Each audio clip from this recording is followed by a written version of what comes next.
Right, I've not done a video like this before. What I want to be clear from the outset, this is not a clickbait video. In fact, I've been kind of looking at where I'm at just now, looking at my issues, looking at the trajectory of those issues. And the reality is, if I don't do something about this now, then things like mountain biking, things like gym, things like being active are either going to have to stop or they're going to come to an end much earlier than I'd hoped for. The second thing is, this isn't a sympathy video. I know because of the audience I've got a really loyal and supportive audience, and I know I will get support, and that's really kind of you. But I don't just want this to be a video about people saying, oh, you know, poor you, like that sucks. It does suck, but also the fact of the matter is, the person that can change it is me. And so really I want this video to be, I suppose, a little reference, a moment in time that I can look back on in 6 months or 12 months and go, well, look, that's where I was, and how good was it to have overcome that or improved it. So really, it's hopefully a positive video with ultimately a positive outcome. But before I sort of say any more, I appreciate I need to give you some context and explain what's going on. So I've always been, you know, a relatively active person, never the fittest, never the strongest. And actually, I took up a lot of exercise in my adult life. I wasn't a sporty kid or a sporty child. So about 10 years ago, where I was probably my most fit in terms of cardio, I was doing a lot of running, trail running, and I absolutely loved it. But the downside was that the more I did it, the more I started to get pain in my knee and my hip, and ultimately started to get a lot of pain in my lower back, to the point where it was becoming uncomfortable to sit. So even just being in the house, driving to work, all those things were difficult. And my days were just filled with discomfort. So I decided to quit running, and you know, a lot of people were like, you know, that's great, running's not really good for you anyway. I kind of bought into that whole thing. I don't buy into that now, but I did then. But luckily, you know, I was looking for another way to experience the joy of being outside. A couple of my mates had bought mountain bikes. This was the era of like 29er bikes becoming the thing. And I had to go on one of their bikes. And with the fact that I had trail running fitness, I could suddenly get on a mountain bike and I could pedal up hills. And then of course bikes just descended so well. So I was absolutely hooked. But the main bonus for me is that what I found is that when I went out on the bike, I actually didn't feel back pain. And even better than that is my back pain just reduced. So sometimes I would go out on the bike and yeah, my back pain would disappear for a couple of hours, or actually sometimes even days. So it was win-win. But then, kind of over time, the back pain just started to creep into my life outside of biking. So in other words, when I wasn't on the bike, I was just in pain. And not 10 out of 10 pain, maybe 2 out of 10 pain, 4 out of 10 pain. Just this ache and this discomfort that was always there.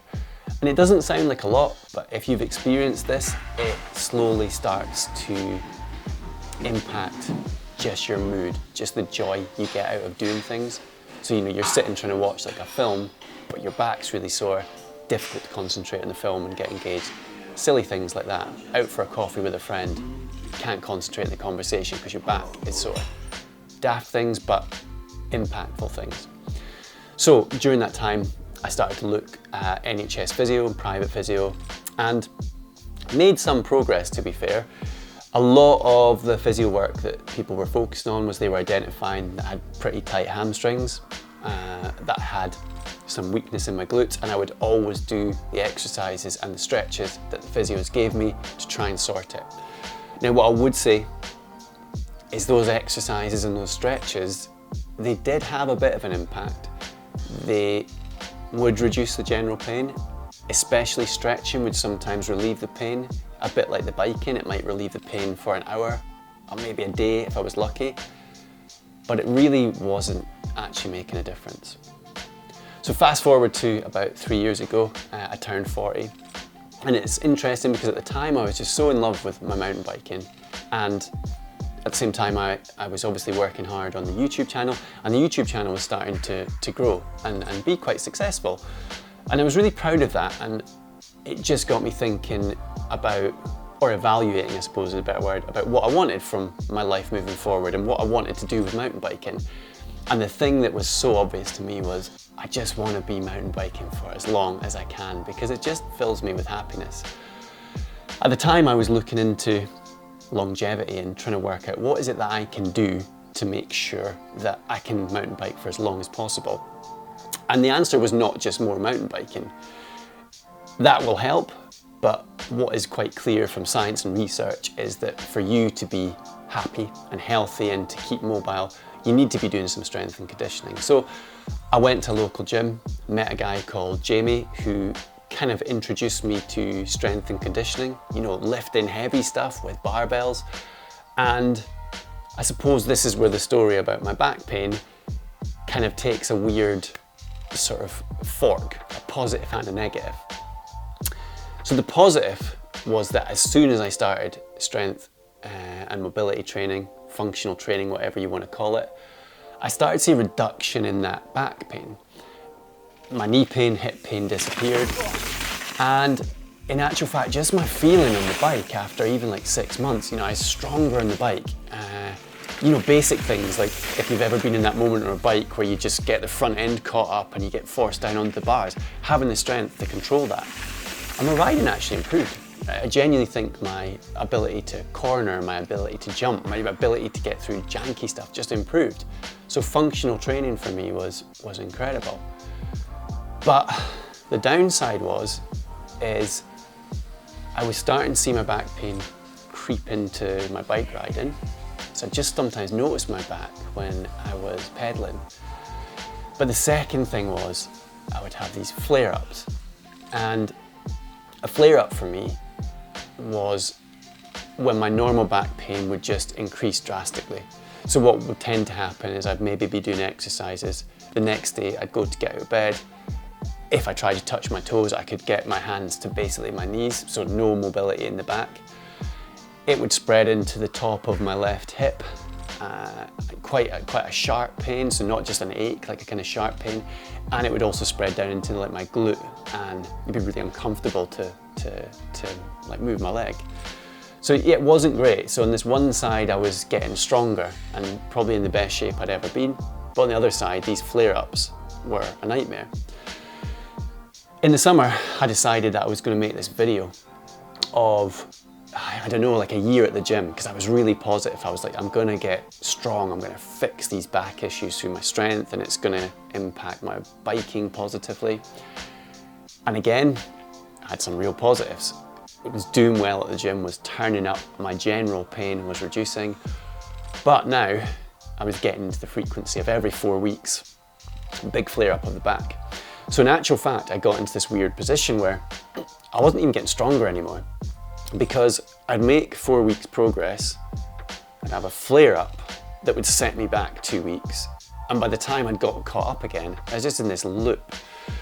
And for me, this Christmas, a few days back now, was the point at which, yeah, things just got bad.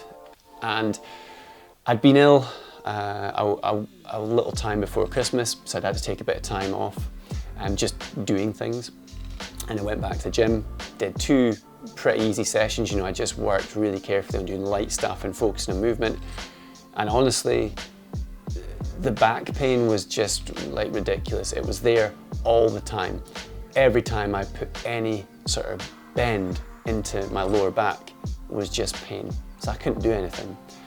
But the real, I suppose, wake up moment for me, well, there was 2 really. One was I went out a bike ride, a 10-kilometer ride with a couple of 100 meters of climbing. So compared to what I normally do, it's not even really a bike ride, right? And I felt nothing but pain the whole way. The bike didn't fix it. In fact, the bike just made it worse. And that was, I think I did that bike ride on Christmas Eve. We went through to family on Christmas Eve. I spent Christmas Eve lying on the floor because I couldn't laying on my front, because I couldn't lay on my back. I couldn't sit down. So on Christmas Day, I got up, I was in a load of pain, so I stretched. All the stretches like physios had given me before, did all that, made the situation 10 times worse. So I spent Christmas Day taking painkillers, actually drinking wine, shouldn't probably mix them, but just doing anything I could to not be in pain. And yeah, I woke up on Boxing Day and in this period now, and I suppose I've realised I can't go on like this.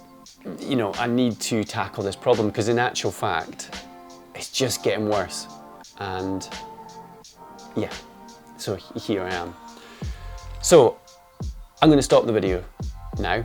I'm in January, I'm in a bad situation. However, I do have a plan, and I'm going to share a bit more about that plan in probably a future update. But just so you know where I'm at, I've signed up to a specific back program that's run by a back expert, and I have high confidence that this person, you know, the program they offer is going to be helpful. I'm going to prioritize my back rehabilitation or back improvement, whatever you call it, I'm going to prioritize that over biking. Now, it's not to say I won't be biking and making videos this year, I will, but what I have to make sure is if there comes a point where my back has to take priority over putting a video out, then that's what I have to do. I've contacted NHS, I've got physio appointments booked, and really, I suppose the message is I'm going to take a proactive approach to this. So really, I just wanted to keep you guys informed. As I say, not a clickbaity title, I'm not looking for sympathy, but I want you to know that I still love my mountain biking, and I'm going to work really hard to make sure that by the end of 2025, I'm in a position where I am pain-free, and I can make sure I'm in a position where I can make the most of an opportunity to bike, because I know I want to be doing these things till I can't, and I don't want that not being able to do things to be sooner. I want it to be later. Thanks for listening to me. I will provide you an update, and yeah, I suppose my final message is if there's anyone out there who is in the same position as me, has been really struggling with chronic pain, and it's getting to that point where you just think there's no solution, I suppose just try not to give up. I do think that there is solutions out there for us. Just keep the faith. Okay, right, enough of me talking. I'll see you again soon. Bye.